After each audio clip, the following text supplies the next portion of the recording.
ഇവാഞ്ചലിയും അനുദിന സുവിശേഷ വിചിന്തനം. ഈശോ മിശിഹായ്ക്ക് സ്തുതിയായിരിക്കട്ടെ. ആണ്ടുവട്ടം 24-ാം വാരം ചൊവ്വ. തിരുസഭാ മാതാവ് വചന വിചിന്തനത്തിനായി ഇന്ന് നമുക്ക് നൽകുക വിശുദ്ധ ലൂക്കായുടെ സുവിശേഷം 7-ാം അധ്യായം 11 മുതൽ 17 വരെയുള്ള തിരുവചനങ്ങളാണ്. നിരാലംബയും വിധവയുമായ ഒരമ്മയുടെ ജീവിതത്തിൽ ഈശോ നടത്തുന്ന ഇടപെടലുകളാണ് ഇന്നത്തെ സുവിശേഷം.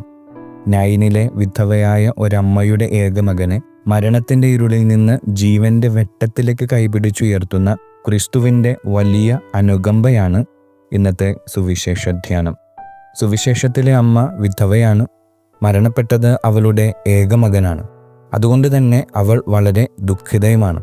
അവളുടെ ദുഃഖത്തിന് 2 കാരണങ്ങളാണ്. ഒന്ന്, അവളെ സംരക്ഷിക്കാനോ പരിപാലിക്കാനോ ഇനി അവൾക്ക് ആരുമില്ല.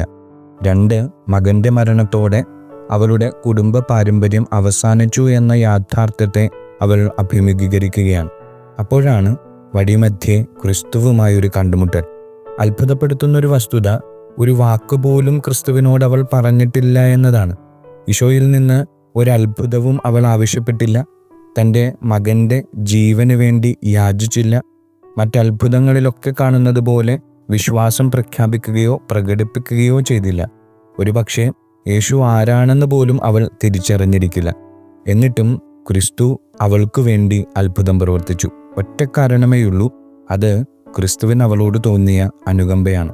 വചനം പറയുന്നത് ഇപ്രകാരമാണ്: അവളെ കണ്ട് മനസ്സലിഞ്ഞ് കർത്താവ് അവളോട് പറഞ്ഞു, കരയേണ്ട. ദൈവത്തിൻ്റെ ഈ അനുകമ്പയെക്കുറിച്ച് എവിടെയോ വായിച്ചൊരു ഓർമ്മ ഇങ്ങനെയാണ്: എൻ്റെ ഹൃദയത്തിലെ നിന്റെ വേദനയാണ് അനുകമ്പ.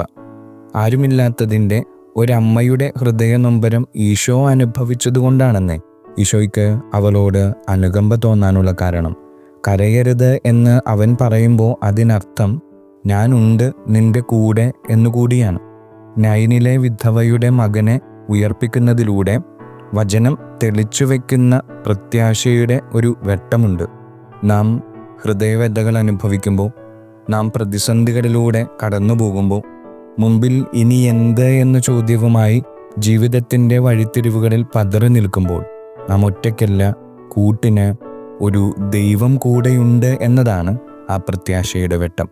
ഏതു പ്രതിസന്ധിയിലും കൂടെ ദൈവമുണ്ട്, നീ ഒറ്റയ്ക്കല്ല എന്നൊരു ചിന്ത പോലെ ഇനിയുള്ള ജീവിതത്തിൻ്റെ വഴികളിൽ മുന്നോട്ട് പ്രതീക്ഷയുടെ ചുവട് വയ്ക്കാൻ ദൈവം നമ്മെ അനുഗ്രഹിക്കട്ടെ.